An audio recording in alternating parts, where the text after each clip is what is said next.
अस्सलाम वालेकुम। प्रोग्रेसिव पाकिस्तान के साथ मैं हूं फ़रूख शेख। मैं उम्मीद करता हूं कि आप बिल्कुल खैरियत से होंगे। सामने नाज़रीन, प्रोग्रेसिव पाकिस्तान में मेरी आपके साथ मुलाकात हर सोमवार से लेकर जुमे तक दोपहर 1 बजे हुआ करती है और मुख्तलिफ मौज़ूआत के हवाले से बात की जाती है। प्रोग्रेसिव पाकिस्तान एक ऐसा प्रोग्राम है जिससे बहुत कुछ सीखने और सिखाने को मिलता है। सीखने और सिखाने की इस रीत को बरकरार रखते हुए आज भी हम आपकी खिदमत में हाजिर हैं और आज प्रोग्रेसिव पाकिस्तान में कुछ ख़ास इन्फॉर्मेशन आपके साथ शेयर भी करेंगे। कुछ ऐसा जो बड़ा पॉजिटिव है वो सीखेंगे भी। वो सीखेंगे क्या? जब हम मीडिया स्टडीज़ की बात करते हैं, जब हम मीडिया की बात करते हैं, डिजिटल मीडिया की बात करते हैं, तो इन्फॉर्मेशन बहुत ज़्यादा मैटर करती है।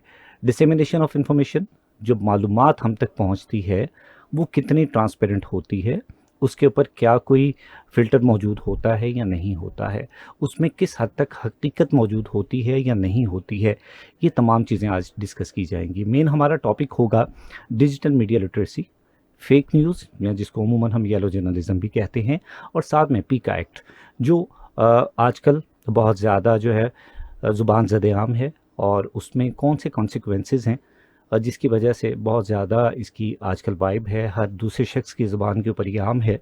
तो इसको भी आज डिस्कस किया जाएगा। प्रोग्राम में शामिल होने के लिए आप रब्ता करते हैं हमारे राब्ते के नंबर 0334 1966 966 यानी 03341966 आपकी कॉल्स और मैसेजेस को प्रोग्राम में शामिल करेंगे और अपने मेहमान के साथ उन सवालात को शेयर भी करेंगे। तो जनाब बढ़ते हैं प्रोग्राम की जानिब और आज के मेहमान से आपको मिलवाते हैं। आज हमें प्रोग्रेसिव पाकिस्तान में ज्वाइन किया है डॉक्टर सलमान पर ने। डॉक्टर साहब जो हैं वो हेड ऑफ डिपार्टमेंट है mess communication and media studies, government college university Faisalabad से, और सबसे बढ़ के मेरी बड़ी रिस्पेक्टेबल टीचर हैं और उनके एजाज़ में या उनके एहतराम में आज सामने बैठ के प्रोग्राम करना थोड़ा सा मुश्किल भी लग रहा है। सो मैं वेलकम करूँगा। बहुत बहुत शुक्रिया आपका मैम, आपने thank you so much. Thank you Farooq. Ma'am, digital media literacy, सबसे पहली बात तो ये कि आप इसका जो तरीक़ाकार है डिजिटल मीडिया के ऊपर, जिस तरीके से हम कम्युनिकेट करते हैं, उसको कैसे देखती हैं? क्या वो डिजिटल मीडिया लिटरेसी के रूल्स या बेसिक एसओपीज़ के अकॉर्डिंग है या नहीं है? जी बहुत शुक्रिया फ़ारूक। सबसे पहले तो आपका शुक्रिया, आप ये FM 96.6 का मुझे अपने स्टूडियो में दावत देने के लिए और यहाँ बुलाने के लिए। और दूसरा, आपने सवाल किया है डिजिटल मीडिया लिटरेसी है क्या बेसिकली, और डिजिटल मीडिया लिटरेसी हम किसे कहते हैं।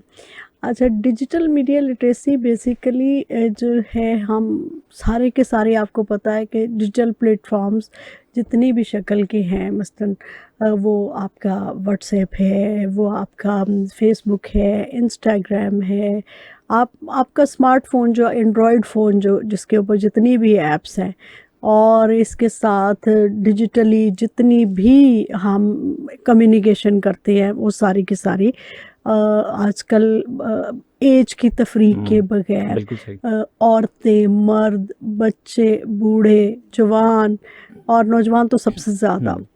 अच्छा, और खुद बच्चे भी बहुत ज़्यादा इस्तेमाल करते हैं। इवन वो छोटे बच्चे जो कि सिर्फ़ और सिर्फ वो उनको थोड़ी सी समझ है तो वो स्क्रीन स्क्रॉल कर लेते हैं, वो तक डिजिटल मीडिया को यूज़ करते हैं। बिल्कुल सही। अच्छा, अब ये डिजिटल मीडिया जो है, आपको पता है कि ये ओपन है, इसकी एक्सेस फ्री है, और कोई भी ऐसा पर्सन जिसके पास कोई कंप्यूटर स्क्रीन है, जिसके पास स्मार्टफ़ोन है, एंड्रॉयड फ़ोन है, आईफ़ोन है, या किसी किस्म की भी इलेक्ट्रॉनिक गैजेट है, उसके पास डिवाइस है, वो इसका यूज़र बन सकता है। ठीक है।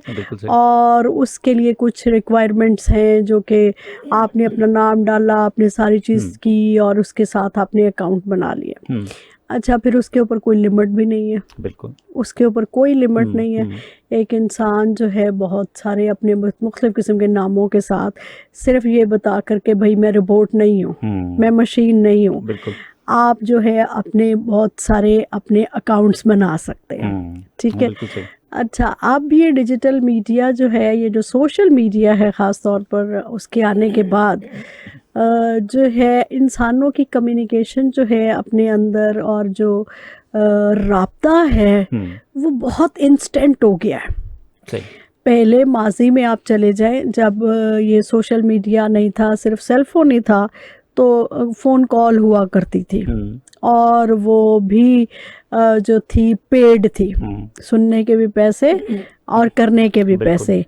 तो वो उस वक़्त राब्ता तो था, हम्म लेकिन जो राब्ते के मीडियम थे वो कोई बहुत ज़्यादा नहीं थे। हम्म अभी तो हमें इतनी ऑप्शंस मिल गई हैं, इतनी ऑप्शंस मिल गई हैं कि उसका नतीजा क्या हुआ है कि जो अब मैं बल्कि अब आते वक़्त जब हम्म आपकी तरफ आ रही थी तो बात कर रही थी अपने कोलीग के साथ कि डिजिटल मीडिया लिटरेसी के ऊपर बात करनी है। हम्म और ये मैंने कहा कि डिजिटल मीडिया के आने के बाद या सैटेलाइट कम्युनिकेशन के आने के बाद जो दुनिया है वो तो अब पासपोर्ट कंट्रोल जो है यो बिल्कुल एयरपोर्ट्स तक तो हम सरहदें हैं, बाउंड्रीज़ बिल्कुल हैं, कंट्रीज़ की डिफरेंट है, या फिर आप ये कह रहे हैं कि फिज़िकली हम्म कंट्रीज़, लेकिन वर्चुअली तो देयर इज़ नो बाउंड्रीज़, बिल्कुल there is no I mean के हमने कोई लिमिट डिफरेंट बिल्कुल मुल्कों का हम्म कॉन्सेप्ट नहीं रहा। अब बिल्कुल हम सही मैं आप और मैं हर जगह बैठे जो हैं वो अपना मैसेज जो है वो कहीं भी पहुंचा सकते हैं। बिल्कुल सही है अच्छा, अब ये डिजिटल मीडिया जो है ये तो इसका एक बैकग्राउंड हो गया ना कि डिजिटल हम्म मीडिया किस तरीके से वर्क कर बिल्कुल रहा है, कैसे। अब इस डिजिटल मीडिया जो है इसको हर तरह के मकासद के लिए इस्तेमाल किया जा सकता है। डिजिटल मीडिया जो है वो इस्तेमाल हो रहा है आपकी अर्निंग के लिए भी, ऑनलाइन बिजनेसेस, और अब तो मेरा ख्याल है कि कॉन्सेप्ट जो है ई लाइफ से बढ़कर एआई लाइफ एआई की की तरफ तरफ आ जा गया रहा है, बिल्कुल सही जहाँ पर हमें हर चीज़ की असिस्टेंस मिल गई है और एक हम वर्चुअल वर्ल्ड के अंदर हर वक्त रहते हैं। बिल्कुल सही अच्छा, अब इसके अंदर जो इस तरह के जो मीडिया है जिसमें ओपन एक्सेस है, हर कोई उसका हिस्सा बन सकता है, कोई लिमिट नहीं है, कोई पता नहीं है कि इसके अंदर दोस्त है, दुश्मन है, बिल्कुल मर्द है, औरत है, आप जिससे बात कर रहे हैं, ये जो बात कर रहे हैं वो है कौन ना। बिल्कुल तो इन हालात में जो मसलन के इसको मनफी मकासद के लिए इस्तेमाल करना भी आसान हो चुके गया। बिल्कुल सही बिल्कुल सही अच्छा, अब जो है फिर इसके ऊपर बहुत ज़्यादा मसलन ट्रैफिक का इतना फ्लो ऑफ इंफॉर्मेशन है, इतना फ्लो ऑफ इंफॉर्मेशन है कि आपको नहीं पता चल रहा, कोई फ़िल्टर भी नहीं है, ओपन एक्सेस है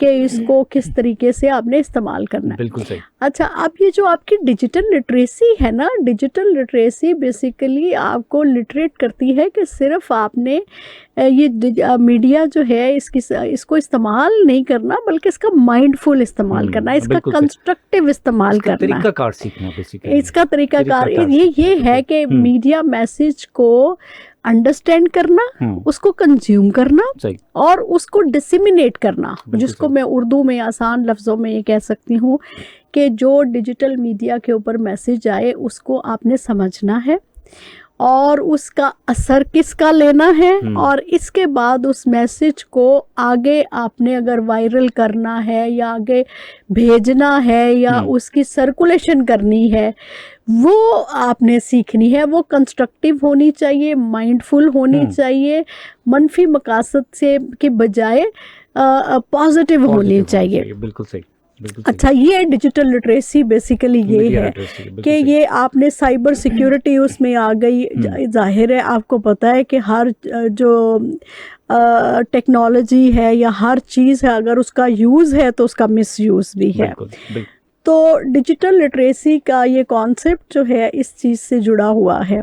अभी हमारे मुल्क में नेशनल असेंबली के अंदर एक रेजोल्यूशन पास हुई है कि यूनिवर्सिटीज़ की और कॉलेजेस की और जो है नौजवानों को जो है डिजिटल लिटरेसी के बारे में जो है वो गाइड किया जाए, ट्रेनिंग दी जाए सिखाया जाए, बिल्कुल। और उनको इसके बारे में लिटरेट किया जाए।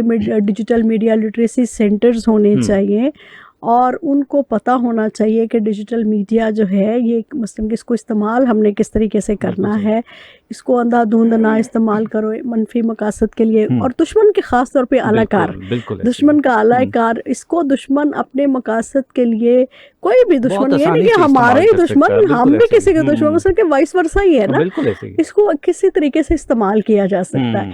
बेसिकली ये डिजिटल लिटरेसी है कि हमने इस मीडिया को इस्तेमाल कैसे करना है और उसको अपनी तरक्की के लिए कैसे इस्तेमाल करना है, उसके ज़रिए अपनी ज़िंदगी को कैसे बेहतर बनाना है और इसको किस हद तक इस्तेमाल करना चाहिए, और इसको जो है इसके इस्तेमाल से जो है हम अपने माशरे को किस तरीके से बेहतर बना सकते हैं। मैम, आपने बड़ी खूबसूरत बात की कि अब चीज़ें जो हैं वो एक ग्लोबल वर्ल्ड बन चुकी है, कम्युनिकेशन आसान हो गई है, बाउंड्रीज लगता है बराए नाम है, और ऐसे में मुझे ये लगता है कि बहुत मुश्किल हो गया है अपने आप को संभालना, कि जैसे हम डिजिटल वर्ल्ड में कनेक्ट होते हैं तो हमें, जैसे भी आप कह रही हैं, कि बड़ी मुश्किल से आइडिया होता है, जहाँ पर जिसको आप जानती हैं वो तो आपकी एक्सेस में है, जिसका नहीं पता वो भी आपकी एक्सेस तक आता है। और हम अक्सर ये सुना करते थे कि कभी भी किसी को गैर जिसको आप नहीं जानते उसको एक्सेस मत दें, लेकिन अब ये चीज़ आम हो चुकी है। तो ऐसे में अपने आप को महफूज करना मुश्किल कामों में से काम है।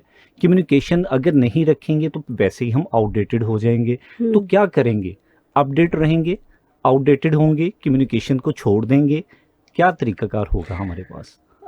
फ़ारूक देखिए, जो अभी जो हमारी इस वक्त डिजिटल वर्ल्ड है वो इतनी तेज़ी से तरक्की कर रही है, इतनी तेज़ी से चीज़ें चेंज हो रही हैं। अब देखें, पहले हमारे पास, हमारे ज़हनों में एआई का, आर्टिफिशियल इंटेलिजेंस का कोई कॉन्सेप्ट नहीं था। बिल्कुल। आर्टिफिशियल इंटेलिजेंस साइट जो चैट जीपीटी है, फिर आपके पास डीप सीक है, फिर इसके बाद और भी चैट जीपीटी के जितने भी प्लेटफॉर्म्स हैं, मुझे तो ज़्यादातर चैट जीपीटी और डीफेक। अच्छा, अब वो गूगल की भी मसलन के कोई है, उसका नाम मेटा का भी एक है। हाँ, मेटा का भी एक वो जो है आर्टिफिशियल इंटेलिजेंस की एप्स है। अच्छा, आर्टिफिशियल इंटेलिजेंस की इतनी ऐप्स आ चुकी हैं कि आप उनसे जो है उसको प्रॉम्प्ट देते हैं और उससे आप जो है अपनी मतलूबा इंफॉर्मेशन हासिल कर सकते हैं। बिल्कुल। अच्छा, अब जो एआई है वो रोबोटिक वो उससे सर्जरी भी हो रही है। एआई जो है मेडिकल फील्ड में भी इस्तेमाल हो रही है, आपकी एयर इंडस्ट्री के अंदर इस्तेमाल हो रही है, आपकी जो ये जो नॉलेज की दुनिया, ख़ुसूसी तौर पर मसलन के पहले सर्च इंजन होता था, गूगल होता था। हम गूगल के ऊपर या फिर दूसरे सर्च इंजन्स के ऊपर हमें जो थे उसके चैट बोट्स जो थे या फिर उसके जो सर्च बोट्स थी, हम उसको एक प्रॉम्प्ट देते होते थे और इन्फॉर्मेशन मिलती थी और हम उसको फ़िल्टर करते थे, पढ़ते थे, उसको कुछ करते थे। एआई, आर्टिफिशियल इंटेलिजेंस ने आके तो उसके अंदर भी एक इनकलाब बर्पा कर दिया। अब हम एक प्रॉम्प्ट देते हैं कि भाई मैंने अपने बॉस को एप्लीकेशन लिखनी है, इस टॉपिक के ऊपर मुझे एप्लीकेशन लिख दो, और फ्यू सेकंड्स के अंदर मसलन के चैट जीपीटी जो है वो आपको एप्लीकेशन लिख देता है। अच्छा, फिर इसके अलावा स्टूडेंट्स जो हैं वो अपने लेसन्स तैयार कर लेते हैं, अपनी असाइनमेंट्स तैयार कर लेते हैं, थीसिस है, रिसर्च, मतलब यू कैन डू एनीथिंग। आप उसको प्रॉम्प्ट दें एआई को और उसके बाद आप उससे किसी किस्म का भी फ़ायदा ले सकते हैं। बिल्कुल सही। तो ये तो बात हो गई ये कि जो आपका सवाल था कि ये मसलन हमने आउटडेटेड होना है, हमने अपडेटेड होना है, हमने क्या होना है। तो सवाल ये है कि दुनिया ने तो आगे की तरफ जाना है, पीछे की तरफ नहीं जाना। अभी कुछ दिन पहले मैं एक मीडिया कॉन्फ्रेंस में थी, तो वहाँ पर वन ऑफ द डेलीगेट्स जो थे हमारे, जो मुंदोबीन होते हैं जिसको उर्दू में कहते हैं, वो ये शेयर कर रहे थे कि मार्क जुकरबर्ग जी कह रहा है कि इस साल 2025 में एआई इतनी तेज़ी से तरक्की करेगी और इतनी तरक्की करेगी वो हमारे हर तरफ होगी, और उसके नतीजे में इतना मसलन के दुनिया का इंटरफेस, यानी कि दुनिया की शक्ल सूरत बदल जाएगी। जब हम 2026 में दाखिल होंगे तो ये दुनिया और तरह की दुनिया होगी, यानी कि जो जनरेशन जिसको हम अब अल्फ़ा जनरेशन या बीटा जनरेशन कह रहे हैं, वो एक नई दुनिया के बच्चे बासी होंगे। तो बात ये है कि जो आप डिजिटल वर्ल्ड है वो बहुत तेज़ी से तरक्की कर रही है, बहुत तेज़ी से तरक्की, यानी हमारी वहाँ तक अभी सोच भी नहीं है, इसलिए आई कांट प्रिडिक्ट के कल क्या होगा।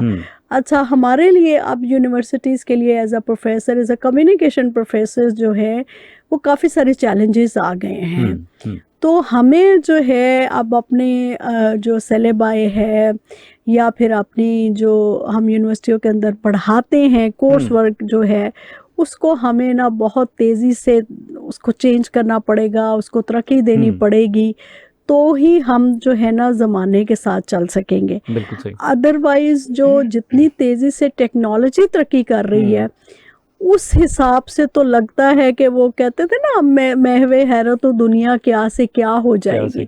तो दुनिया जो है, एलॉन मस्क जो है वो तो रोज़ के रोज़ नए से नए करिश्मे करी जा रहे हैं, और उसका जो है ना हम उसको देख रहे हैं हैरत से, और पाकिस्तान के अंदर भी बहुत काम हो रहा है ऐसे खैर, ही है, बिल्कुल ऐसे ही है। और गवर्नमेंट भी बहुत काम कर रही है, लेकिन ये है कि जो डिजिटल मीडिया है हमारे यहाँ पर उसका ना एक आप कह लें नेगेटिव यूज़ काफ़ी, फेक न्यूज़ वो बहुत तो ज़्यादा दोनों है। एस्पेक्ट्स है ना, पॉजिटिव आप देखें कि फेक न्यूज़ ने इस कदर ज़्यादा रोल प्ले किया during the Covid yes timings. बिल्कुल कोविड-19 के दौरान जो वैक्सीन थी उसके बारे में इस कदर ज़्यादा फेक न्यूज़ थी, इतना प्रोपेगेंडा था, और लोगों का बहुत नुकसान हुआ, बहुत कीमती जानें ज़ाया हुई, और उसकी वजह से माशरे में बहुत अनरेस्ट फैला रहा, और फिर गवर्नमेंट्स को एक्स्ट्रा काम करना बिल्कुल पड़ता है, सही, ये बिल्कुल सारा सही। कुछ है।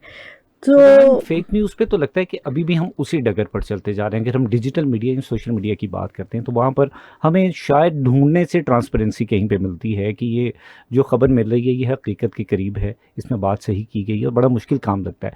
सेकेंडली आपने जैसे सोशल मीडिया डिजिटल मीडिया का जिक्र कर रही हैं, लिटरेसी के हवाले से यूनिवर्सिटीज़ को पाबंद तो किया जा रहा है कि आप इनको स्टूडेंट्स को सिखाएं या गाइड करें, लेकिन टीचर्स को भी, फैकल्टी को भी, सबको ही। इसमें जो टारगेट ऑडियंस है या फिर यूजर्स हैं उसमें दोनों तरह की क्लास मौजूद है, उसमें लिटरेट भी हैं इलिटरेट भी हैं। तो ऐसे में यूनिवर्सिटीज़ का या फिर एजुकेशन का क्या रोल देखती हैं डिजिटल मीडिया लिटरेसी को बेहतर करने में? वो डिजिटल मीडिया लिटरेसी यही है ना कि डिजिटल मीडिया को हम कैसे बेहतर तरीके से इस्तेमाल कर सकते हैं। मसला हमारा साइबर सिक्योरिटी क्या है, उसमें हमने साइबर सिक्योरिटी में कैसे बचना है। आपको पता है डिजिटल फ्रॉड्स बहुत हो रही हैं, डिजिटल बुलिंग बहुत ज़्यादा है, हेट स्पीच है। अच्छा, फिर इसके साथ जो है वो साइबर स्टॉकिंग है, साइबर स्टॉकिंग इसको कहते हैं, ये जो आई मीन के ब्लॉग्स हैं या जो ऑनलाइन हैरासमेंट है और फ्रॉड्स हैं, और इस तरह। अब आप ये देखें कि हमारी सारी की सारी वर्ल्ड तो डिजिटल, आपके बैंक्स जो हैं वो सारे के सारे डिजिटल, मसलन के डिजिटली हम ऑपरेट करते हैं। अच्छा, फिर आपके सारे ऑफिस वर्क जो है वो डिजिटली कनेक्टेड हैं। फिर इसके अलावा आपकी जो मसलन के स्टॉक एक्सचेंज, कुछ जो you can name any business, आपका जो पुलिस डिपार्टमेंट है वो भी आप डिजिटली कनेक्टेड है ना, सारी की सारी चीज़ें। इन हालात में हमने जो है आम जनरल पब्लिक को भी सबको बताना है कि ये जो मीडिया है इसको हम किस तरीके से इस्तेमाल करें कि इससे हमारा नुकसान भी ना हो, और हम इसको बहुत से ज़्यादा फ़ायदा, क्योंकि उसको जो है एल्गोरिदम्स हैं कि किस तरीके से वो वर्क करते हैं, किस तरीके से वो मसलन के आपको जो है ख़ास तौर पर इलेक्शन के दिनों के अंदर जो है ना, इस डिजिटल मीडिया का रोल बहुत बढ़ जाता है।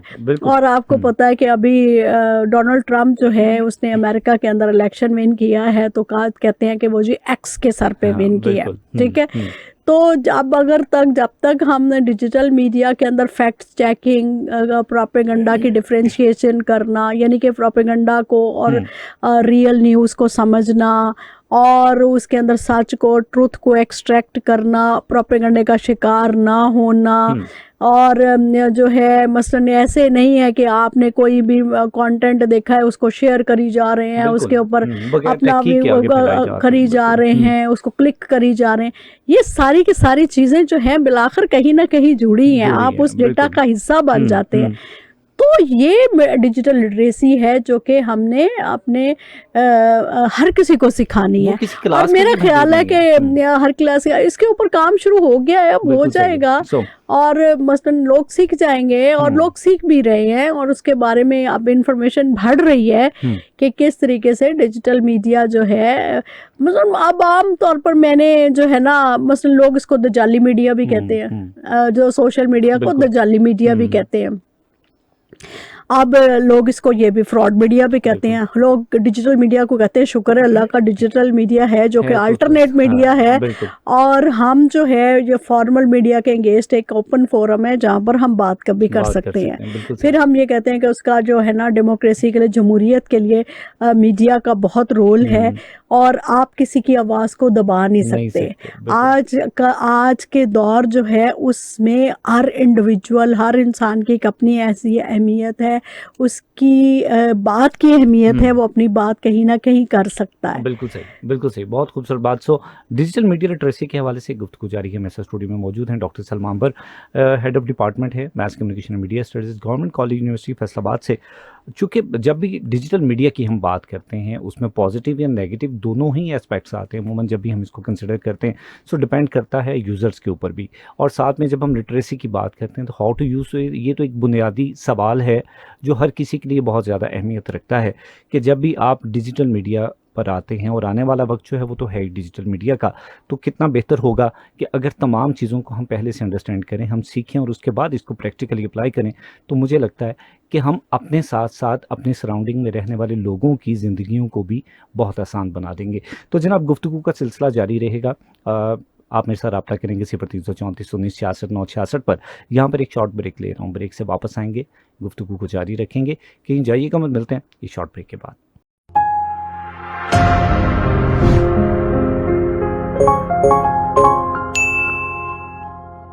Assalamu alaikum everyone and welcome to Knowledge Connect, an official program of the University of Faisalabad, and I'm your host Dr. Amina Mehak. So ladies and gentlemen, today we have another immense personality with us, Mr. Noman Aslam. He is coordinator, Department of Mass Communication. Assalamu alaikum sir, how are you? Walaikum Assalam, I'm good. How are you? I'm good too. Sir, being a coordinator and leading personality of mass communication, would you like to introduce your department? Yeah, sure. Thank you, first of all, for having me in your show. Well, introducing Mass Communication Department at the University of Faisalabad, we have started in year 2022. Okay. Abhi, right now, we are having 2 batches of Mass Communication. And the degrees we are offering at Department of Mass Communication are BS Mass Communication, BS Digital Media and Broadcast Journalism, and one associate program, ADP Mass Communication. So this is the overall outlook of the department.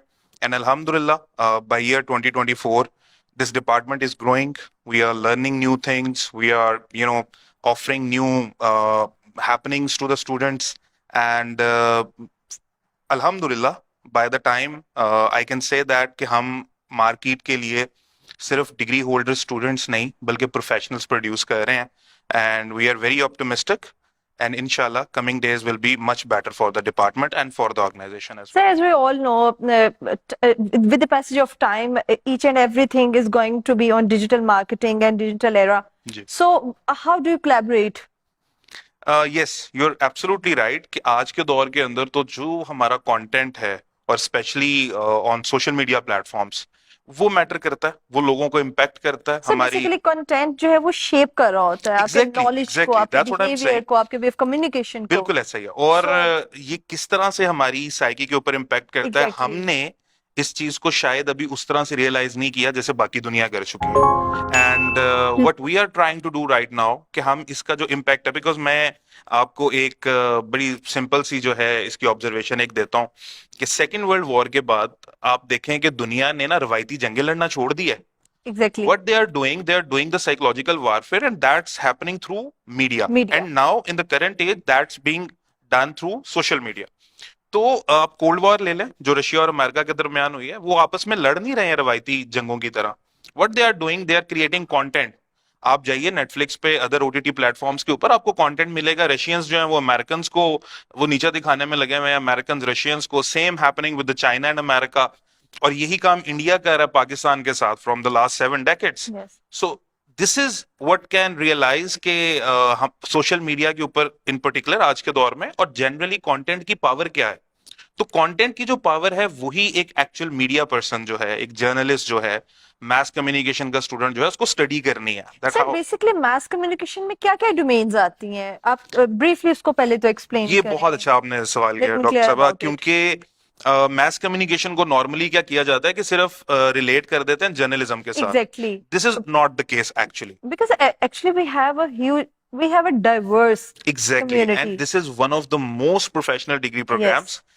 World wide इसकी बहुत जबरदस्त जो है वो dynamics है, and exactly उन्हीं parameters के ऊपर यूनिवर्सिटी ऑफ फैसलाबाद इसको शेप अप कर रही है। व्हाट वी आर डूइंग, देखिए, mass communication is basically communication with a mass audience. Okay. And now that communication can be of any category, right? You can be doing journalism, you can be an anchor person, you can be a media person. Doctor Salma Ambar sahiba, जो head of department हैं government college university mass communication department से।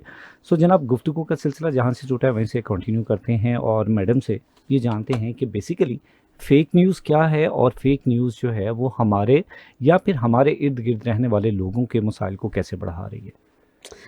अच्छा, fake news जो है कोई नया concept नहीं है फ़ारूक। ये फेक न्यूज़ पहले कहा जाता था कि जी ये डिसइंफॉर्मेशन है, ये मिस इन्फॉर्मेशन है, लेकिन जैसे जैसे आपको पता है दुनिया तरक्की कर रही है, चीज़ें इवॉल्व हो रही हैं आगे, तो इस तरीके से टर्म्स भी इवॉल्व हो रही हैं। अब पहले जो है जब हम अफवाह कह रहे, रूमर कहते थे और बात होती थी कि जो है डिसइंफॉर्मेशन फैलाई हुई है, प्रोपेगेंडा है, अब उसका नया नाम जो है वो फेक न्यूज़ है। यानी कि अब फेक न्यूज़ जो है आप देखें कि सोशल मीडिया के ऊपर फेक न्यूज़ जो है उसको फैलाना, उसको डिफ्यूज़ करना बड़ा आसान है, आसान हो गया, बिल्कुल आसान है। लेकिन ये वाइस वर्सा किस्म का जो है ना एक फिनोमिना है। यानी कि जो कहते हैं कि फेक न्यूज़ तो अब मसलन प्रोपेगेंडा का एक टूल है ना, basically fake news basically propaganda है। कभी हम इसको प्रोपेगेंडा समझते थे, नहीं अभी भी प्रोपेगेंडा ही है। अब तो स्ट्रेट फॉरवर्ड जैसे खुले अल्फाज में हमने बोलना शुरू कर दिया, तो प्रोपेगेंडा भी खुद कहते हैं कि ये प्रोपेगेंडा भी पहले लफ्ज़ से इस्तेमाल करते थे, लेकिन अभी फेक न्यूज़ उन्होंने इतना एक बड़ा खूबसूरत से इसको टर्म दे दी, फेक न्यूज़ है। अच्छा, अब ये फेक न्यूज़ जो है ये गवर्नमेंट्स खुद भी फैलाती हैं। अच्छा, पब्लिक ओपिनियन को की तवज्जो हटाने के लिए और पब्लिक ओपिनियन को जो है अपने मसलन के मामलात को सेटल करने के लिए पॉलिटिकल पार्टीज फेक न्यूज़ बहुत ज़्यादा एक दूसरे के ओपोनेंट बुलंद, फिर आम लोग जो है जनरली मसलन के हमारे students, let suppose fake news तो इतनी, मैं कहती हूँ सोशल मीडिया ये फेसबुक नहीं है, ये फेक बुक है। फेक बुक है, सही, बिल्कुल सही। इसलिए कि उसके ऊपर कोई अपनी जेन्युइन आईडी के साथ है ही नहीं है। लड़कियां हैं वो लड़के के नामों से हैं या झूठे नामों से हैं। लोग जो है अपनी आईडीज छुपा के और उसके ऊपर वो बातें करते हैं, वो जो कि अपने नाम के साथ नहीं कर सकते। अच्छा, फिर ये जो फेक न्यूज़ है उसके ऊपर यानी ऐसी सारी न्यूज़ जिसकी तस्दीक ना हो सके और जो बाद में झूठी साबित हो, वो फेक न्यूज़ है। ठीक है। तो इसमें मुलव्वस सारे ही हैं, इसमें आम बंदा भी मुलव्वस है। मसलन हमारे यहाँ पे छुट्टियां होती हैं यूनिवर्सिटी के अंदर, झूठे दस्तखत के साथ एक नोटिफिकेशन बना दिया जिसके ऊपर बाद में आता है कि ये फेक है। अच्छा, फिर चूंकि उसके ऊपर कोई फिल्टर नहीं है, कोई चेक नहीं है, तो इसलिए उसके ऊपर फेक न्यूज़ फैलाना बहुत। लेकिन इस फेक न्यूज़ ने माशरों को उस वक्त हिला के रखा है जब कोविड-19 के अंदर मसलन ये कि वैक्सीन के बारे में फेक न्यूज़ फैल गई कि इस वैक्सीन को लगवाने वाले लोग जो है उनकी ज़िंदगियां कंप्रोमाइज़ हो जाएंगी और ये 2 साल बाद सारी की सारी पॉपुलेशन मर जाएगी, या फिर उनको हार्ट के प्रॉब्लम्स हो जाएंगे या कुछ इस तरीके के मसले, या फिर ये है कि ये अमेरिका का प्रोपेगेंडा है। आपको याद है कि वो कहते थे कि जी ये लाशें जो है ना ये बाहर मुंतकिल की जा रही हैं और लोग इतने डरते थे और हॉस्पिटल नहीं गए और घरों के अंदर मर गए कि पता नहीं हमारी लाशें नहीं मिलेंगी और पता नहीं क्या हो जाएगा। शुरू में लोग मैं भी पूछती थी ये कोविड-19 सच है कि ये झूठ है, ये क्या है, इसमें क्या होता है। पहले बात इतनी, जहां भी आपकी सच तक रसाई नहीं ना होगी वहां पर अफवाह भी फैलेगी और वहां पर फेक। क्योंकि अब जो है ना पहले फिल्टर्ड इंफॉर्मेशन आती थी, यानी कि ऑथराइज्ड सोर्स से आती थी, वो डिसइंफॉर्मेशन थी, वो मिस इन्फॉर्मेशन थी, वो मैनिपुलेटेड इंफॉर्मेशन थी, वो जो भी था। लेकिन एक क्रेडिबल सोर्स हुआ करता था टीवी, रेडियो, अखबार, जिसके मालिकान जो हैं वो आपके मालिकान जो या टीवी पे देने वाले या फिल्टर्ड इंफॉर्मेशन आती थी गेट पे की। अच्छा, अब ये जो डिजिटल मीडिया है, ओपन मीडिया है, इसके अंदर कोई चेक एंड बैलेंस भी नहीं है, इसके अंदर शनाख्त भी नहीं है। अच्छा, इसमें कोई भी एक ही वक्त में एक बंदा 100 अकाउंट ऑपरेट कर रहा है, बिल्कुल ऐसे। अच्छा, अब इसमें जो है फिर जो है प्रोपेगेंडा करना, फेक न्यूज़ फैलाना बहुत आसान हो गया। अच्छा, यूके के अंदर एक इंसिडेंट हुआ जिसमें एक बच्ची जो है उसको मारा गया, तो कहा ये मुसलमान ने किसी ने मारी। उसके बाद आपको पता है कि यूके में लंदन के अंदर लंदन का जो इंसिडेंट हुआ है वहाँ पर फसादात फूट पड़े, इतने फसादात फूट पड़े कि मस्जिदों पर हमले होने लग गए और उसमें शरपसंद नासर जो है उन्होंने अपने फ़ायदे उठाना कि ब्रिटिश आर्मी को कॉल करना पड़ा और उस मसले को सेटल करना पड़ा। बिल्कुल। फिर हमारे मुल्क के अंदर जो है फेक न्यूज़ का एक सबने नज़ारा देखा कि एक कॉलेज के अंदर एक झूठा वाक़या, उसके साथ फिर वीडियोज़ जोड़ के वो जो रेप का केस और ये सारा कुछ बाद में पता चला कि वो तो वाक़या सच नहीं था, वो तो झूठ था, that was a fake news. लेकिन उसके नतीजे में लोगों की, बच्चों की मसलन के बहुत बड़े पैमाने पर ऐसी आग लगी जो कि कंट्रोल, बहुत नुकसान हुआ। लोगों के प्राइवेट बिजनेस थे, इतनी इन्वेस्टमेंट थी, वो नुकसान पाकिस्तान का हुआ, वो किसी एक बंदे का नहीं नुकसान हुआ। बेशक बिल्डिंग्स, मैं ये कहती हूँ कि बेशक बिल्डिंग प्राइवेट ओनरशिप में थी, लेकिन वो थी तो पाकिस्तानी, बिल्कुल पाकिस्तान के लिए थी। और वो बनने में टाइम लगता है और उससे जो है जो मालिकान का नुकसान है वो पाकिस्तान का नुकसान हुआ। बिल्कुल सही, और इस चीज़ को अंडरस्टैंड करना चाहिए। इसी तरीके से यूक्रेन वॉर है या मसलन के फेक न्यूज़, वहाँ से ये मेरा ख्याल है कि ये मसलन के अब एक सोच आई है कि भाई फेक न्यूज़ जो है उसके बारे में सोचना चाहिए और उस फेक न्यूज़ को काउंटर करने के लिए कुछ होना चाहिए। बिल्कुल सही। तो ये जो अभी काउंटर की हम बात कर रहे हैं और जैसे कि आज टॉपिक भी हमारा है पिका एक्ट, तो हम डिस्कस करने जा रहे हैं, तो आपको लगता है कि हम राइट वे में अपने टारगेट को काउंटर कर पाएंगे कि हम फेक न्यूज़ को कंट्रोल करना चाह रहे हैं, हम नेगेटिव प्रोपेगेंडा जो है उसको रोकना चाहते हैं, हम लोगों की जो तबाही की तरफ हम जाते जा रहे हैं उसको किसी तरीके से कंट्रोल करना है? बुनियादी तौर पर अगर हम मीडिया को देखते हैं, इलेक्ट्रॉनिक मीडिया को, तो वहाँ पर तो अथॉरिटी मौजूद है, पैमरा को, जहाँ पे चेक एंड बैलेंस है, कंट्रोल है, लेकिन डिजिटल मीडिया के ऊपर ये एक्ट हमें किस हद तक पाबंद बना सकता है? जी, ये गवर्नमेंट ने जो है एक एक्ट जो है, बेसिकली तो ये एक्ट जो है ना ये टेबल हुआ है 2016 का, ठीक है। इसको कहते हैं पीका prevention of electronic crimes act, prevention of जो है इलेक्ट्रॉनिक क्राइम एक्ट्स। अच्छा, इसका मकसद क्या है? इसका मकसद ये है कि माशरे के अंदर से जो हेट स्पीच है और जो बुलिंग है और जो साइबर फ्रॉड्स हैं और जो फेक न्यूज़ है ख़ास तौर पर, उस प्रोपेगेंडा जो है जिसके नतीजे में माशरा अनस्टेबल हो सकता है, उसके लिए कोई मौसर कानून साजी की जाए और उसको रोका जाए। इस हद तक तो ठीक है, ठीक है। हम भी कहते हैं, आप भी कहते हैं, दुनिया का हर बाशऊर बंदा भी कहता है। हमारे यहाँ पे साइबर FIA ने साइबर एक्ट बनाया हुआ है, साइबर विंग बनाया हुआ है, जहाँ पर हम जो है साइबर क्राइम्स के ख़िलाफ़ रिपोर्ट्स कर सकते हैं और उसके बाद वहाँ से हम जस्टिस सीख कर सकते हैं, ठीक है। इस हद तक तो पीका एक्ट पर किसी को कोई एतराज़ नहीं है, ठीक है।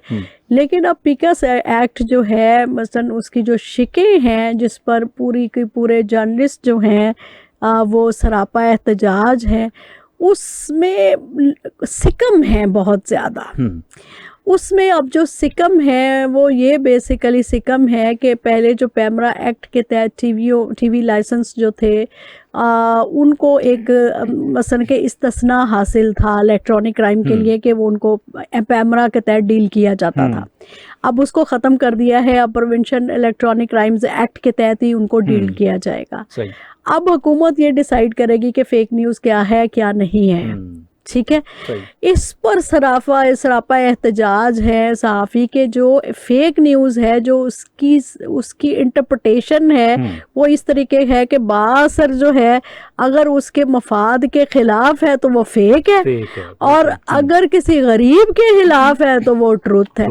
मसलन इसके ऊपर बहुत डिबेट है इसके ऊपर ना, और इसके ऊपर जो है मसलन के सज़ाएँ भी हैं। तो पीका एक्ट जो है वो काफ़ी मसलन के इस वजह से थोड़ा सा, हालांकि अताउल्लाह तारड़ साहब जो बातें कर रहे हैं जो वफाकी वज़ीर हैं हमारे, मसलन उनकी बात तो उस हिसाब से जेन्युइन है, उस पर किसी को कोई एतराज़ नहीं है। रेगुलेशन होनी चाहिए, ठीक है। और जो मसलन आप देखें ना कि आप आजकल सोशल मीडिया अगर उठा के देखें तो मैं कहती हूँ अल्लाह मानल हफीज़, जो मीम्स बन रही हैं, जिसे जैसे बुलिंग हो रही है बिल्कुल हमारे पॉलिटिकल लीडरशिप की, मसलन हमारी फीमेल हरासमेंट हरेसमेंट है, obvious सी इतनी बात है, बिल्कुल। इलेक्ट्रॉनिक हरासमेंट इस कदर ज़्यादा है, इस कदर ज़्यादा है, और डीप फेक के ज़रिए से जाली वीडियोस बनाना, डीप फेक के ज़रिए से मसलन जाली कंटेंट्स बनाना, डीप फेक के ज़रिए से जाली वॉइस को जनरेट करना, इट्स नो बहुत आसान प्रॉब्लम। हो चुका है, बहुत आसान हो गया, ठीक है, बिल्कुल सही। तो हमारी जो पॉलिटिकल लीडरशिप है, मैं किसी एक पार्टी के लिए बात नहीं कर रही, मैं सारी पॉलिटिकल लीडरशिप की बात कर रही हूँ, मैं अपने सारे हीरोज की बात कर रही हूँ। उनको डिजिटल मीडिया पे इस डीप फेक के जरिए से, इस एआई के जरिए से, और उसके ऊपर कोई चेक एंड बैलेंस ना होने की वजह से वो मजाक बना हुआ है। ठीक बिल्कुल है, सही।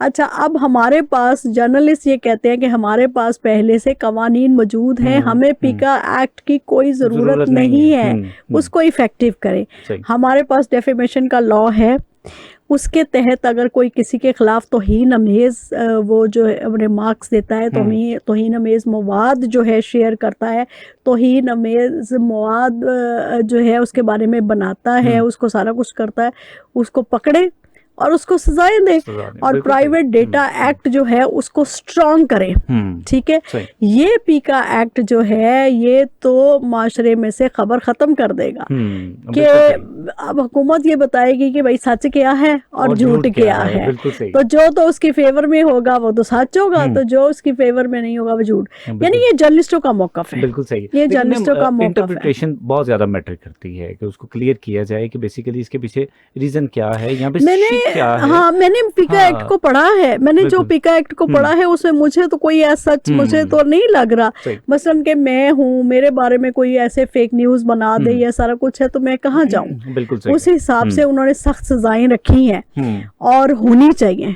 मैं तो समझती हूँ होनी चाहिए। मुझे यूं लगता है कि पीका एक्ट के लिए गवर्नमेंट ने कोई बुरा काम नहीं किया, बहुत अच्छा काम किया है। अगर वो जो जिनको तहफ़्फ़ुज़ात हैं, जो हमारी मीडिया ऑर्गेनाइजेशन, जैसे आपकी भी मीडिया ऑर्गेनाइजेशन है, उनके भी तहफ़्फ़ुज़ात होंगे, तो जर्नलिज्म तो तभी होगी ना जब आज़ादाना आप जो है जालिम के खिलाफ और जाबर के खिलाफ कलमा हक कहने की जो इस्तात रखें, या फिर आपके पास वो प्लेटफॉर्म्स हों, या फिर आप उनके खिलाफ बात कर सकें। ठीक है, अब जब आप सुल्तानों से पूछ कर और उससे पकड़ के कलमा हक कहेंगे, या फिर जो किसी का कलमा हक है उसको कलमा हक आप माने ही ना, तो फिर तो प्रॉब्लम्स आएंगे ना। तो मेरे ख्याल से हुकूमत को चाहिए कि पीका एक्ट के ऊपर, वो उन्होंने किया भी है खैर, जो जर्नलिस्टों की तंजीमें हैं, प्रेस क्लब्स बने हुए हैं, PFUJ है, Pakistan federal union of journalist है, फिर पंजाब यूनियन ऑफ जर्नलिस्ट है, फिर इस्लामाबाद, कराची, पूरे मुल्क के अंदर काम कर रही हैं। उन सारों के साथ बैठ के, उनके सारों के नुमाइंदों के साथ बैठ के कंसेंसस के साथ, यानी कि हर जर्नलिस्ट पे खुद भी कहते हैं कि भाई इसके ऊपर रेगुलेशन होनी चाहिए, इस पे चेक होना चाहिए, कोई फिल्टर होना चाहिए, फोरम्स होने चाहिए। ये एक ऐसा ओपन फोरम बना हुआ है जहाँ पर एक चीज़ आती है जो आपको मसलन के रातों रात इतनी वायरल हो जाती है और जिसके नतीजे में लोगों की जिंदगियां खराब आप सोच के तो देखें कि वो बच्ची जिसको मसलन जिसकी वीडियो बार बार शेयर हो रही थी, उसका इस सोसाइटी के अंदर आप कैसे सरवाइव करेगी वो, और उसकी फैमिली की सोशल प्रॉब्लम से दो चार हो गए हैं। जो हमारे जैसा मुआशरा है, ये कोई भी मुआशरा है, उसके अंदर उनके लिए साइकोलॉजिकली नॉर्मल रहना, एक नॉर्मल जिंदगी गुजारना मुश्किल। तो फिर इसका कोई चेक एंड बैलेंस तो होना चाहिए ना। ये तो नहीं है कि भाई किसी ने डीप फेक पे उठाया, जो किया और उठा के वायरल कर दिया और ये सारा कुछ कर लिया और उसको पूछने वाला ही कोई ना हो। ये तो गलत बात है ना। हमेशा से अहम रहा है कि कोई ना कोई फिल्टर जब तक नहीं होता तब तक हम कोई भी बात जो है वो सही डायरेक्शन में नहीं फॉरवर्ड कर सकते। अब मैं फाइनली आपसे ये जानना चाहूँगा, चूँकि हमने डिस्कस किया डिजिटल मीडिया लिटरेसी को भी कि उसको कैसे बेहतर बनाना है, फेक न्यूज़ को कैसे कंट्रोल करना है, तो पीका एक्ट के हवाले से भी जितने भी हमारे नौजवान हैं, चूँकि एक मैक्सिमम क्लास नौजवानों की डिजिटल मीडिया के साथ कनेक्टेड है, क्या मैसेज देना चाहेंगी आज के टॉपिक को सामने रखते हुए? देखिए, टेक्नोलॉजी जो है बहुत अच्छी है। डिजिटल मीडिया के बगैर हम मसल जिंदगी का कॉन्सेप्ट नहीं है। There is no concept of life without AI and without digital media. हमने डिजिटल मीडिया के अंदर हमारी ज़िंदगी जो है उसने आगे एडवांस होना है। बिल्कुल। ठीक है, तो डिजिटल मीडिया इस्तेमाल करें ज़िम्मेदारी के साथ, फैक्ट्स को चेक कर लें, और कोई भी इंफॉर्मेशन फैलाने से पहले, कोई भी चीज़ें शेयर करने से पहले, किसी भी बात को जो है वायरल करने से पहले उसके फैक्ट्स देख लें, उसको चेक कर लें कि कहीं आप भी किसी दुश्मन के मज़मूम मकासद का हिस्सा तो नहीं बन रहे। क्या ये बात सच है? हर बंदा, हर नौजवान, हर मर्द, हर औरत, हर इंसान अपनी जिम्मेदारी महसूस करे और इसको जो है मैसेज जो है उसको कंज्यूम ज़रूर करे, लेकिन ये है कि उसको फैलाते वक्त जो है ना जिम्मेदारी का मुजाहिरा करे और उसके ऊपर जो है जिम्मेदारी के साथ कंटेंट शेयर करें। और इस जो है एक जिसके ज़रिए से अरबों खरबों डॉलर कमा रहे हैं, हमारी सारी की सारी इकोनॉमी उसके ऊपर चल रही है, जिसके ज़रिए से हम इंस्टेंटली एक दूसरे के साथ कनेक्ट कर सकते हैं और जो इन्फॉर्मेशन जो है बहुत ज़्यादा ज़बरदस्त है, जिससे हम बहुत फ़ायदा उठा सकते हैं, हमारी ज़िंदगियाँ बहुत बेहतर हो गई हैं, उसको जो है माइंडफुली यानी कि जिम्मेदारी और एहसास के साथ इस्तेमाल करें, ताकि एक हम अच्छे और रवादारी अमन पर मबनी दुनिया माशरे के क़याम का बाइस बन सके। बिल्कुल सही। So ma'am, thank you so much, आपने कीमती वक्त दिया आज के शो के लिए। सो जनाब, आज डिजिटल मीडिया लिटरेसी के हवाले से हमने गुफ्तगू की और आज के प्रोग्राम में ख़ास तौर पर बहुत कुछ सीखने को मिला। डॉक्टर सलमा अंबर हमारे साथ मौजूद थी। मुख्तलिफ आरा हैं जब भी हम डिजिटल मीडिया लिटरेसी के हवाले से बात करते हैं, फेक न्यूज़ को डिस्कस किया जाता है और आज पीके एक्ट को भी हमने डिस्कस किया। बीइंग दी जर्नलिस्ट, ओपिनियन जो है वो हर किसी की अपनी अपनी होती है और अभी जैसे मैडम भी शेयर कर रही थी, ओपिनियन अपनी बता रही थी पीके एक्ट के हवाले से। अगर जनरली देखा जाए तो इसमें शायद इस हद तक बुराई तो बिल्कुल नहीं है कि कोई ना कोई कंट्रोल या चेक एंड बैलेंस होना चाहिए। हम हमेशा ये डिस्कस करते हैं कि जब हम मेन स्ट्रीम मीडिया की बात करते हैं तो वहाँ पर एक चेक मौजूद है, लेकिन डिजिटल मीडिया या सोशल मीडिया की दुनिया में कोई चेक मौजूद नहीं, ये बेलगाम है। लेकिन यहाँ पर भी अगर आपके पास कोई चेक आ जाता है, कंट्रोल आ जाता है, तो इसमें बुराई कोई नहीं है और इसके जो भी पॉजिटिव इफ़ेक्ट्स होंगे वो सभी के ऊपर आएंगे। हमें इस चीज़ को भी कंसिडर कहीं ना कहीं करने की ज़रूरत है। जहाँ पे नेगेटिविटी है सो उसको कंसिडर करना पड़ेगा, देखना पड़ेगा कि इसके क्या ऐसे नेगेटिव ऐसे असरात हैं जो बाकी लोगों के ऊपर आ रहे हैं या इदारों के ऊपर आ रहे हैं, उसको कैसे कंट्रोल किया जा सकता है। जिसमें ख़ास तौर पर अगर हम मीडिया की बात करते हैं तो उसमें सबसे जो इंपॉर्टेंट चीज़ होती है फ्रीडम ऑफ एक्सप्रेशन या फ्रीडम ऑफ स्पीच। वो जो है वो दबनी नहीं चाहिए, वो आवाज़ जो है वो जानी चाहिए लोगों तक और वो आसानी से जानी चाहिए ताकि जितने भी लिसनर्स हैं, जितने व्यूअर्स हैं, उन तक मैसेज अकॉर्डिंगली पहुंच भी सके। तो जनाब, इसी बात के साथ आज के प्रोग्रेसिव पाकिस्तान से मुझे इजाज़त दीजिए। मेरी आपके साथ मुलाकात होगी अगले प्रोग्राम में। तब तक के लिए अपना बहुत सारा ख्याल रखिएगा, दुआओं में लाजमी याद रखिएगा। अल्लाह ने के पान।